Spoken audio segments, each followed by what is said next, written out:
A little bit louder too. Okay, so my name is Arshonti Scott. I'm 18. I live in Union City. Um, so how I got here was I have a best friend named Brianna. Um, and one day, she calls me and she's like, Shawnee, I met this dude, and he's this. He goes to church and all that. Like he's a God-fearing man and all that type of stuff.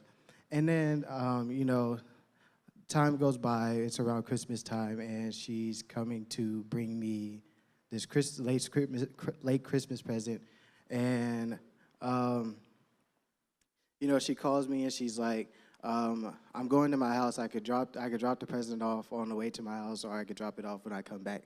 And I was like, "You could drop it off now." And I was like, I had asked her where she was going, and then she said she was going to church, and then she was like, "Do you want to come?" And I was like, "Maybe next time." And so, I think about it, and I'm like, I say that I want to get closer to God, but how am I going to do that if I'm not going to be willing to go back to church? And so, I think about it, and as I'm thinking about it, she comes and drops the present off and everything like that, and you know, I go back in my house, and then something just told me to call her and be like, I changed my mind. I wanna come.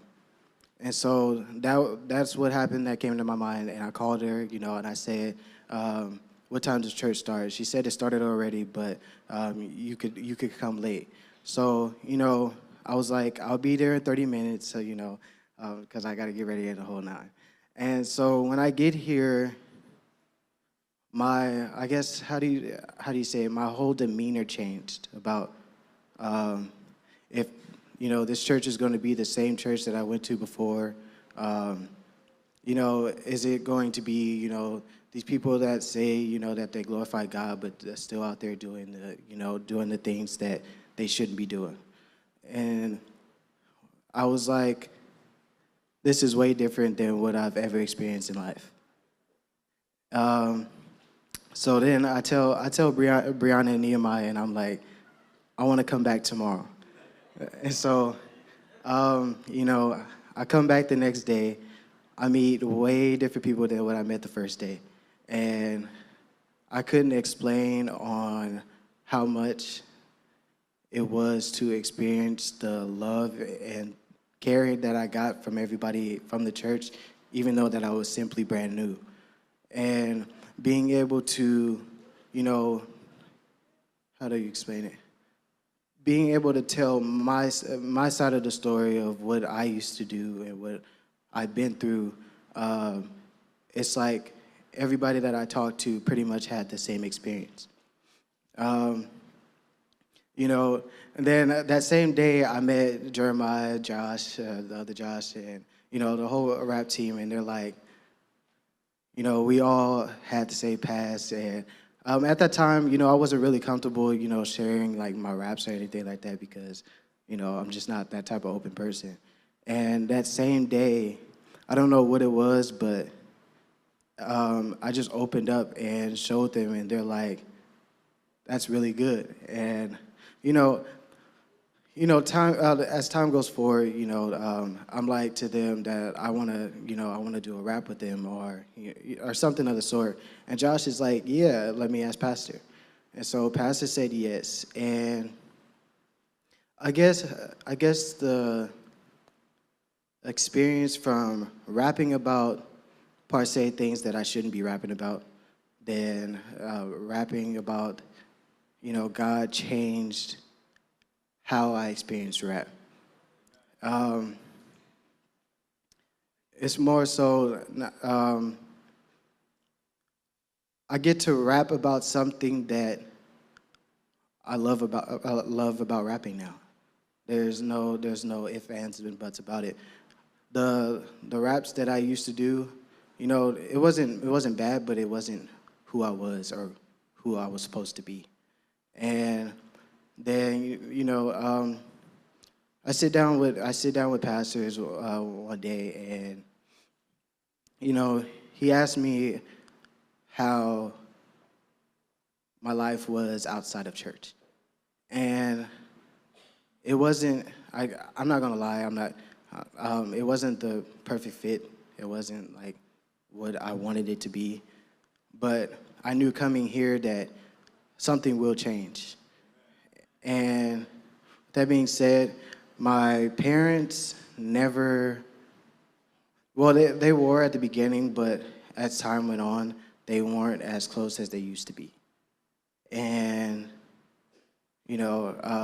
it went from them not speaking to each other like on a daily basis to, and then over time, I just prayed and read and obeyed the pastors and what they told me to do. And as time went on, my parents actually became more closer again. I don't know how it happened.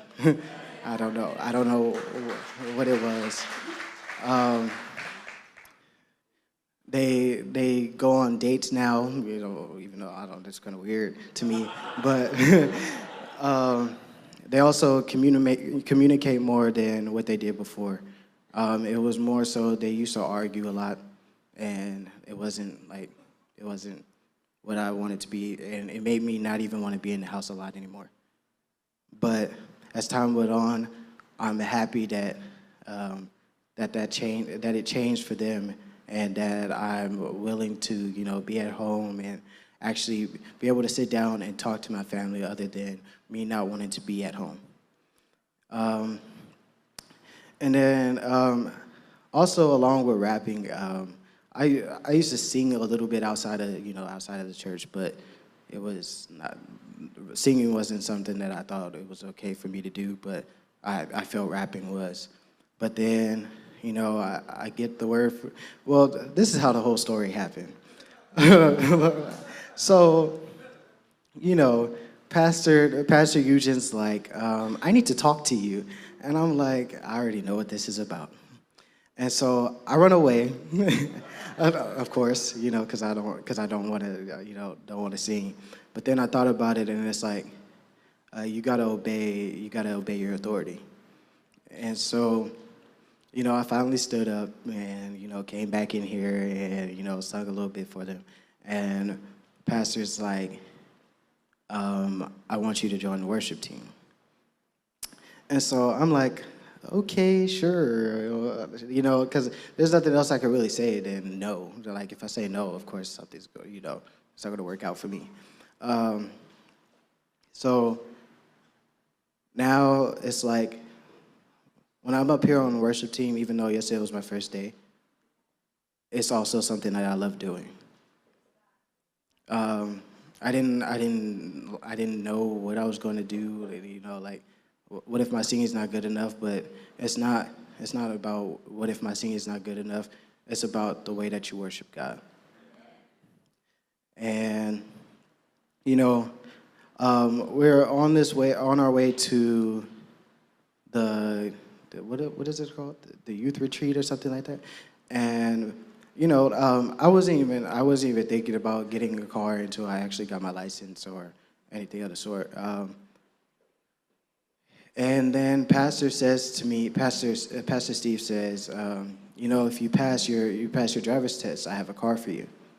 And in my thought, I was like, I wasn't expecting it. I was like, I was going to save my money to buy my own car. But by the grace of God, Pastor Steve has blessed me with the car. No matter how ugly it is or anything of the sort, it's a car, and it gets me from point A to B.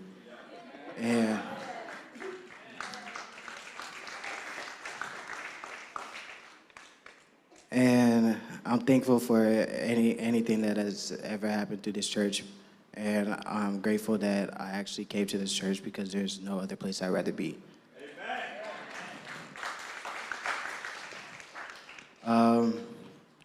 And I'm thankful that I met all of you guys, and it's really been a life changer for me. And also, I want to say thank you to Marissa and Jeremiah. Even though I didn't have a car, they came and picked me up every time I needed a ride to church. and I'm really grateful for that. And that's my testimony. All right, thank you, Lord.